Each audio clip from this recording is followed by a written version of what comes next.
नमस्ते, मैं हूं आपके साथ दिव्यांश शर्मा। इस वक्त बड़ी खबर आ रही है धर्मांतरण और लव जिहाद पर। इस वक्त की बड़ी खबर यह आ रही है कि यूपी सरकार धर्मांतरण पर जल्द ला सकती है अध्यादेश।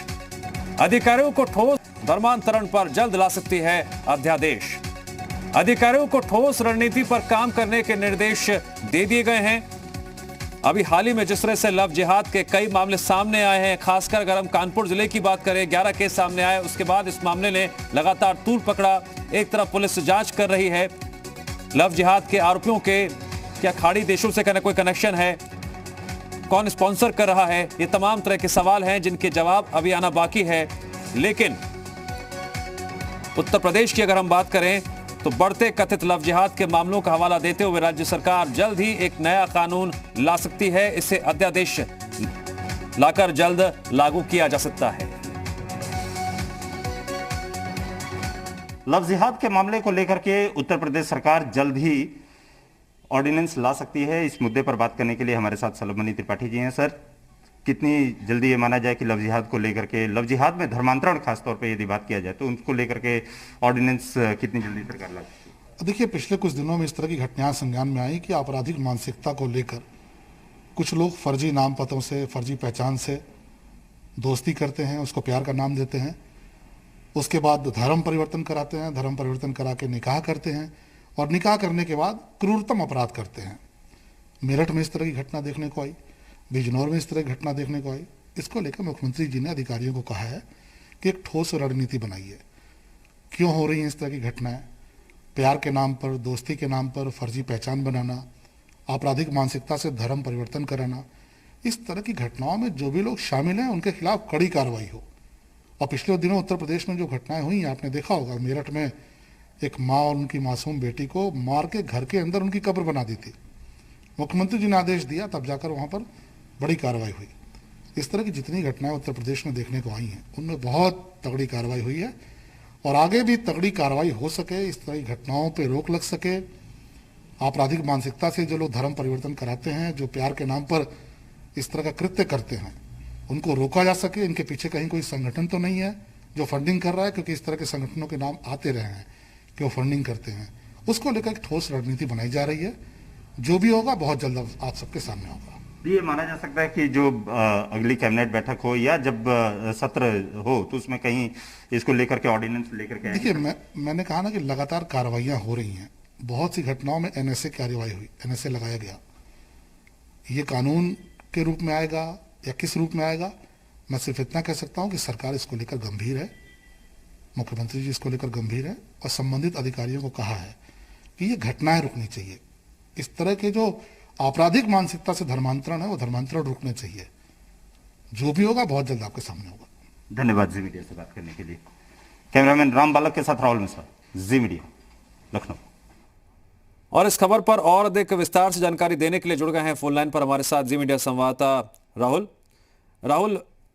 फिलहाल देश के 8 राज्यों में धर्म परिवर्तन पर लगाम लगाने वाला कानून है। क्या जल्द ही यूपी भी 9वां ऐसा राज्य बन सकता है? कब तक? देखिए, जल्द ही ये माना जा सकता है कि सरकार इस पे ऑर्डिनेंस लेकर के आ सकती है और इस ऑर्डिनेंस के तहत ही, क्योंकि जो लव जिहाद में धर्मांतरण खास तौर पे यदि बात किया जाए उसको लेकर के ही ऑर्डिनेंस लेकर के आएगी और सख्त कार्रवाई के निर्देश यहाँ पर, क्योंकि उत्तर प्रदेश सरकार ने खुद ही अधिकारियों को ये निर्देश दिया गया है कि इसके ऊपर पूरा वर्कआउट किया जाए कि कैसे क्या प्रारूप होगा इस पूरे के पूरे ऑर्डिनेंस का और इसको किस तरीके से जब सत्र चलेगा उसको किस तरीके से पास कराना है, कैसे उसको लेकर के आना है। इन सभी चीजों को लेकर के सरकार जल्द ही इसके ऊपर ऑर्डिनेंस ला सकती है। तो ये उम्मीद जरूर किया सकता है क्योंकि कैबिनेट में लाया जाएगा उसे और कैबिनेट में लाने के बाद तब जो है कानून के रूप में उसको जब पास कराई जाती है संसद, जो सत्र चलेगा विधानसभा का, उसमें वहां पर सत्र में उसको पास कराया जाएगा। ये 8 स्टेट्स हैं जिनमें कि एंटी कन्वर्जन लॉ अभी तक लागू है, जिसमें अरुणाचल प्रदेश है, उड़ीसा है, मध्य प्रदेश है, छत्तीसगढ़ है, गुजरात है, हिमाचल प्रदेश है, झारखंड और उत्तराखंड है। जिसमें यदि कहा जाए तो उड़ीसा में सबसे पहले 1967 में ही ये कानून लाया गया था। जी। यूपी में यदि ये कानून लाया जाता है तो ये 9वां स्टेट होगा जिसमें कि इस तरीके का कानून लाया जा रहा है। धर्मांतरण को लेकर के, एंटी कन्वर्जन को लेकर के यहाँ पर कानून लेकर के आ जाएगा। उम्मीद यही किया जा रहा है कि जल्द से जल्द ही सरकार, क्योंकि सरकार की तरफ से निर्देश दिया गया है, अधिकारियों को निर्देश दिया गया है इस कानून के प्रारूप को बनाने के लिए, इस कानून की जो रूपरेखा है इसको तैयार करने के लिए और किस तरीके का कानून हो उसका एक पूरा खाका तैयार करने के लिए सरकार को जो सरकार की तरफ से आदेश दिया गया है। और जल्द ही अब ये कहा सकता है कि ऑर्डिनेंस के तौर पे इसको सरकार लेकर के आएगी और जिसको कि विधानसभा में रख करके इसको पास कराया जाएगा। राहुल, को हैरानी की बात नहीं होगी जब सियासी गलियारों में सवाल खड़ा किया जाएगा कि आखिरकार सरकार को इस अध्यादेश को अगर लाने की जरूरत पड़ती है तो क्यों? लेकिन गौर करने वाली बात यह भी है कि अभी हाल ही में कानपुर में 11 मामले एक साथ सामने आए थे। उसके बाद बुंदेलखंड क्षेत्र की बात करते हैं, पश्चिमी उत्तर प्रदेश की बात करते हैं, कई मामले पिछले दिनों सामने आ चुके हैं धर्मांतरण और लव जिहाद के। रहे हैं सीधे तौर पे कई ऐसे मामले हैं और यही कई मामलों की वजह से ही सरकार इसके ऊपर एक कड़ा कानून लाने की बात कर रही है। हालांकि यदि देखें जिस तरीके से मेरठ में घटना घटी थी, आगरा में घटी थी, कानपुर में घटना घटी, इन सभी को लेकर के सरकार ने कड़े आदेश जरूर दिए। एक दो केसेस पे सीधे तौर पे कड़े कानून भी उनके ऊपर लगाया गया, लेकिन एक ठोस जो रणनीति है, एक ठोस कानून की यहाँ पे जरूरत सरकार को दिखी इस एंटी कन्वर्जन को लेकर के। और यही कारण है कि सरकार ने अब अधिकारियों को इस पे एक वर्कआउट करने की यहाँ पर बात की है। अब यहाँ सबसे बड़ी चीज है कि जिस तरीके से केसेस लगातार बढ़ते जा रहे थे और जिस तरीके से, क्योंकि मोहन भागवत भी, अभी आपने देखा भी होगा कि मोहन भागवत कुछ दिन पहले यहाँ पर जब मोहन भागवत आए थे लखनऊ में, तो उन्होंने जब यहाँ पर बैठक की थी और वहां पर जब उन्होंने जो लव जिहाद है उस मामले को उन्होंने गंभीरता से लिया था, उसको लेकर के भी यदि कहा जाए सरकार अब कहीं ना कहीं सीधे तौर पे इसके ऊपर कड़ा कानून लाने के प्रयास कर रही है। और यही कारण है कि जितने जो अधिकारी, उन अधिकारियों को यहाँ पर निर्देश दिया गया है कि इसके ऊपर एक वर्कआउट करके और एक ठोस कानून यहाँ पर लाया जाए कि इस तरीके से जो कानून को धक्का करते हैं या जिस तरीके से इसके लूप होल्स को लेकर के और इस तरीके का काम करते हैं उनके ऊपर सख्त से सख्त कार्रवाई की जा सके। राहुल, खबर यह भी आ रही है कि जो विभाग के अधिकारी हैं, चर्चा इस बात पे हो रही है कि जिन राज्यों में अभी कानून लागू है वहां पर क्या क्या चीजें अहम हैं और उन्हीं महत्वपूर्ण केंद्र बिंदुओं को समझते हुए एक नया कानून लाने की बात निकलकर सामने आ रही है। आप सही कह रहे हैं सीधे तौर पे, क्योंकि 8 स्टेट्स में ये पूरा का पूरा कानून लागू है, एंटी कन्वर्जन को लेकर के पूरा लागू है। और उस लागू जो कानून है उस कानून को पूरी की पूरी तरीके से एक देखने के बाद क्या क्या इसमें कहीं किसी तरीके का कोई लूप होल ना हो सीधे तौर पे, क्योंकि योगी सरकार इसमें पूरी प्रयास में यह है कि किसी भी तरीके का कोई लूप होल ना हो, कि कोई वहां पर कानून को इवेट कर सके, कानून की कुछ लूप होल्स को लेकर के और वहां पे इवेट कर सके। तो एक ठोस कानून, एक कड़ा कानून यहाँ पे सरकार लेकर के आने का कर रही है। और यही कारण मैं आपको रोकना चाहूंगा, समाजवादी पार्टी के नेता घनश्याम तिवारी जी हमारे जुड़ गए हैं फोन लाइन पर। घनश्याम तिवारी जी, सीधा सवाल मेरा आपसे यह है कि धर्म परिवर्तन रोकने को लेकर अध्यादेश उत्तर प्रदेश में कितना जरूरी? अगर मुख्यमंत्री जो है वो दिशाहीन हो जाए और दृष्टिहीन हो जाए और कंप्लीटली अलोकप्रिय हो जाए, तो हर रोज सड़क पर युवाओं पर डंडे बरसाए, महिलाओं का अपमान करे, बेटियों का अपमान करे, पुलिस अत्याचार करती दिखाई दे, किसानों के ऊपर अत्याचार हो, लगातार अपराध हो, तो लोगों का ध्यान बटाने के लिए मुख्यमंत्री इस तरह के जुमले करेंगे, कहीं गाड़ी पलटवाएंगे। तो उत्तर प्रदेश की एक दिशाहीन, दृष्टिहीन मुख्यमंत्री अपने सत्ता के नशे में कुछ न कुछ नए मुद्दे लाते रहते हैं। ये सरकार बताए कि उनके लिए कितना जरूरी है। हमने तो पूछा है कि उत्तर प्रदेश में 1 करोड़ युवा बेरोजगार हैं, 1 करोड़। इन्होंने कहा था पिछले 4 महीने में 4 बार कह चुके हैं 1 करोड़ युवाओं को रोजगार देंगे। कितने को दिया ये बताएं। इस पे अध्यादेश लाएं कि सरकार जो वादा करती है। घनश्याम तिवारी जी, गुजारिश है मेरी आपसे, अगर आप समझ सके इस बात को कि आपकी पार्टी के कार्यकर्ताओं ने जितने भी प्रदर्शन किए, जी उत्तर प्रदेश उत्तराखंड ने दिखाया। मैं फिलहाल बात कर रहा हूं कि धर्म परिवर्तन रोकने को लेकर लव जिहाद का मुद्दा जो लगातार तूल पकड़ता है, इसको लेकर क्या उत्तर प्रदेश में अध्यादेश लाए जाने की जरूरत है या नहीं? आपकी पार्टी का क्या रिएक्शन है इस पर? हमारी पार्टी का रिएक्शन है कि सरकार ने एक मैनिफेस्टो के आधार पर वोट मांगा था। अगर इस सरकार वो मैनिफेस्टो का आदर नहीं करती है तो हम सब भारतीय जनता पार्टी के कार्यकर्ताओं के साथ जोड़ करके उस मैनिफेस्टो को कल जी के आपके स्टूडियो के सामने और अन्य जगहों पर जनता के साथ उसे जलाना चाहते हैं। क्या प्रदेश में लव जिहाद और धर्मांतरण के जो मामले सामने आ रहे हैं उस पर ब्रेक लगना जरूरी है? अगर सरकार के पास कोई दृष्टि नहीं है, दिशा नहीं है, तो सरकार जो मुद्दा चाहे उसे जरूरी बता सकती है। सरकार बताए तो कि जो मुद्दे वो ला रही है उसका उत्तर प्रदेश के विकास में, लोगों के रोजगार में, किसानों की संपन्नता में और अपराध के रोकथाम में उसका क्या असर पड़ेगा। सरकार ये बताए, अपनी दृष्टि रखे, अपना विजन रखे, उसके बाद बोले कि ये मुद्दा इसलिए जरूरी है। क्या सरकार ने ऐसा कुछ बताया है? नहीं घनश्याम तिवारी जी, मेरा एक और सवाल है, जरा समझिएगा, फिर से गौर से समझिएगा कि सरकार के सामने ये मुद्दा कितना गंभीर है, आपके लिए नहीं है या है। सवाल इस बात का नहीं है, सवाल मैं ये पूछ रहा हूं कि क्या प्रदेश में धर्मांतरण और लव जिहाद पर लगाम लगाना इस वक्त बेहद जरूरी है, या फिर आप इसे कोई मुद्दा मानते ही नहीं है? मैं मानता हूं कि अगर सरकार ने किसी भी विषय का महत्व स्थापित नहीं किया है तो मैं और आप उस पर राय रख सकते हैं कि जरूरी है या नहीं है। या आपने अगर महत्व स्थापित कर दिया हो, आपने एक स्टडी निकाली हो और जो स्टडी कहती हो कि इतना लव जिहाद हो रहा है इसलिए प्रदेश के विकास में सरकार लव जिहाद के बढ़ते हुए मामलों का हवाला दे रही है। कौन सा हवाला पेश कीजिए अपने दर्शकों को, कौन सा रिपोर्ट? अभी हाल ही में जो कानपुर में 11 मामले सामने आए थे एक साथ। ये बताइए, आपने अभी सरकार की बात रखी, ये बताइए सरकार ने सदन में कौन सी? नहीं सर, मैं सुनिए ना सर, आप जो बात रख रहे हैं मैं उसको भी रख रहा हूँ, जो फैक्ट सामने आ रहे हैं मैं उसको भी रख रहा हूँ, जो पुलिस की जांच में बात निकलकर सामने आ रही है मैं वो भी रख रहा हूँ। मैं कह रहा हूं कि क्या हम कहीं सुनी बातों को नीतियां बनाएंगे कि सरकार सदन में कोई नीति पेश करेगी, कोई सोच पेश करेगी, उसके आधार पर कहेगी। रोज सदन में पेश होता है, अगर बेरोजगारी के ऊपर कहा जाए तो सरकार कहती है हमारे पास आंकड़े नहीं है, कितने मजदूर मरे आंकड़े नहीं है। जिन चीजों पर सरकार आंकड़े जुटा करके प्रस्तुत कर सकती है उस पर आंकड़े नहीं है, और फिर सरकार कहती है हम कहीं सुनी बातों पर नीति बनाएंगे। ऐसा लग रहा है कि मुख्यमंत्री और उनका पूरा कैबिनेट एक अलग जुनून, अलग नशे में है। ये किस चीज का नशा है मैं नहीं जानता, और ये नशा कैसे बढ़ता है मैं नहीं जानता, लेकिन इस नशे से प्रदेश विध्वंस की तरफ जा रहा है। प्रदेश का कोई भी महत्वपूर्ण मुद्दा इसमें एड्रेस नहीं हो रहा है। ठीक है घनश्याम तिवारी जी, आप बने रहे हमारे साथ बीजेपी प्रवक्ता अनिला सिंह जी भी जुड़ गई हैं चर्चा में। अनिला जी, मैं आपका स्वागत करता हूं और सीधा सवाल आपसे ये पूछता हूं कि घनश्याम तिवारी जी कह रहे हैं कोई मुद्दा नहीं है आपके पास, इसीलिए आप धर्म परिवर्तन, धर्मांतरण, लव जिहाद को एक बहुत महत्वपूर्ण मुद्दा आपकी सरकार मानती है और इसीलिए इस पर अध्यादेश लाने जा रही है। नहीं, समाजवादी पार्टी के पास तो बहुत सारे मुद्दे हैं ना।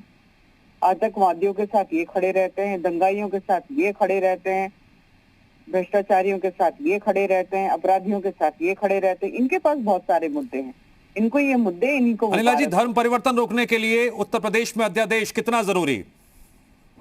देखिए, धोखाधड़ी से बाय फोर्स अगर किसी का भी धर्म परिवर्तन कराया जाता है तो वो तो गलत है ना, उसको प्रोटेक्ट करना चाहिए। नहीं, मैं इसी पे आ रहा था सवाल पे। घनश्याम जी इसे गैर जरूरी बता रहे हैं, ये गैर जरूरी मुद्दा है। उनके लिए गैर जरूरी होगा ना कि उनके जो बड़े बड़े नेता होते हैं या इनके सहयोगी नेता होते हैं, वो मंच पर खड़े होकर सारा गुड़ा भाग समझाते हैं ना कि इतने परसेंटेज ये विशेष धर्म से लोग आ जाएं, इतने परसेंटेज इस जाति से लोग आ जाएं, गुणा भाग माइनस प्लस सब कर दो और हमारी सरकार आ जाएगी। ये तो वो लोग हैं। ठीक है घनश्याम तिवारी जी, यहाँ पर बीजेपी कह रही हमारे लिए जरूरी मुद्दा है ये बहुत, आपके लिए गैर जरूरी होगा। मैं दो बात कहूंगा। पहली बात कि कोरोना घोटाला से लेकर के, जो कि बिल्कुल निंदनीय है, ये सरकार आकंठ में भ्रष्टाचार में बैठी हुई है। इनके 150 सांसद और विधायक के ऊपर आपराधिक मुकदमे उनके अपने एफिडेविट के हिसाब से कैबिनेट मंत्रियों के ऊपर है। तो ये सरकार अपराध और भ्रष्टाचार का पाठ तो देश को नहीं पढ़ा सकती। जहां तक कितना जरूरी है, मैंने तो गैर जरूरी नहीं कहा, आप अपने हिसाब से शब्दों का चयन कर रहे हैं। मैं कह रहा हूं अनिला जी, खुली चुनौती है। सर, आपने कहा था मैंने कुछ चयन नहीं किया सर, आप ही ने गैर जरूरी बताया था। और कोई मुद्दे हैं नहीं है, ऐसे गैर जरूरी मुद्दों को सरकार सामने रख रही है। आपके दर्शक देख रहे हैं, मैंने आपसे कहा और आप अनिला जी से पूछिए, इनकी सरकार ने कौन सी रिपोर्ट सदन के सामने प्रस्तुत की है? क्या इस देश में नीतियां कहीं सुनी बातों पर बनाई जाएंगी? कौन सी रिपोर्ट प्रस्तुत की है? अगर जरूरी होता ये कहते कि हम ये रिपोर्ट प्रस्तुत कर रहे हैं, सदन इसके ऊपर चर्चा करें। आपने ना उनसे पूछा ना उन्होंने बताया। ठीक है, मैं पूछ लेता हूं अनिला जी, जवाब दीजिए इसका। सदन में क्यों नहीं चर्चा हुई इस मुद्दे पर? ऑर्डिनेंस लेकर आएंगे तो डेफिनेटली ऑर्डिनेंस जब लेकर आएंगे तो उस पर चर्चा भी होगी, ऐसा थोड़ी ना है।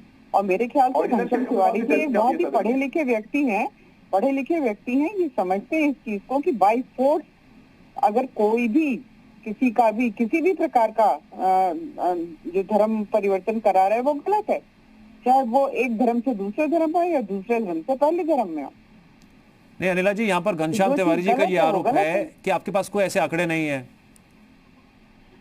नहीं, आंकड़े हैं कि नहीं है ये तो देखिए, अगर कोई रिपोर्ट ये लेकर आता है कि भाई जबरदस्ती यहाँ पर या बहला फुसलाकर या जो भी दूसरे कारण है उसकी वजह से किसी का धर्म परिवर्तन कराया जा रहा है। ये ऐसे ही क्यों सोच रहे हैं कि केवल जो हिंदू है उनको मुसलमान बनाया जाएगा या जो मुसलमान है उनको हिंदू बनाया जाएगा? कुछ भी हो सकता है ना। ये तो हर धर्म के लिए एक सेफगार्ड होगा। हर चीज को राजनीतिक उसपे तराजू पे ना तोला करें और ना ही कि तुष्टिकरण की राजनीति किया करें। घनश्याम तिवारी जी, आप बीजेपी का आरोप है, आप तुष्टिकरण की राजनीति कर रहे हैं आप। तो इनके पास साबित हो गया कि इनके पास कोई अध्ययन नहीं है। ये कह रही है ऑर्डिनेंस पे चर्चा होगी। कौन से ऑर्डिनेंस पे चर्चा होती है? कौन सा संसदीय पाठ पढ़ा रहे हैं? नहीं, वो कह रही है कि ऑर्डिनेंस आ जाएगा उसके बाद चर्चा होगी, वो ये कह रही है। ऑर्डिनेंस पे चर्चा कहाँ होती है? नहीं, ऑर्डिनेंस पे चर्चा, ये लोगों को, भारतीय जनता पार्टी के प्रवक्ता, इनके नेता लोगों को मूर्ख समझते हैं। ये कहते हैं हम बिना किसी अध्ययन के नीति लाएंगे, उस पर कोई चर्चा नहीं करेंगे, उसकी बहस केवल टीवी पे होगी और कहीं सुनी बातों पर आरोप लगाया जाएगा। अभी आपकी इतनी छोटी सी बहस में भी ये चीज साबित हो गई। इनके पास न कोई आंकड़ा है, न कोई नीति है, न कोई दृष्टि है, न कोई विजन है, न बहस करने का कोई पृष्ठभूमि है। सिर्फ विपक्ष के ऊपर आरोप लगाने का एक मापदंड है। ठीक है घनश्याम तिवारी जी। अनिला जी, मैं आता हूं आपके पास। घनश्याम तिवारी जी, मैं कानपुर के जो आईजी हैं उनके हवाले से मैं एक बात रखना चाहूंगा कि उन्होंने अपनी रिपोर्ट में ये कहा है, बयान में कहा है कि कई ऐसे ये लव जिहाद के जो आरोपी हैं उनकी माली हालत ऐसी नहीं है कि पैसे खर्च कर सकें, लेकिन पैसा उनके पास आ रहा है और इसको लेकर जांच की जा रही है कि खाड़ी देशों से तो कनेक्शन नहीं है, किससे उनका कनेक्शन है, कौन स्पॉन्सर्ड कर रहा है। खबर तो आपको भी मिली होगी। खबर तो हमें ये भी मिली है कि कानपुर में किस तरीके से फिरौती में पुलिस शामिल हुई। खबर ये भी मिली है कैसे गाड़ी पलटी गई।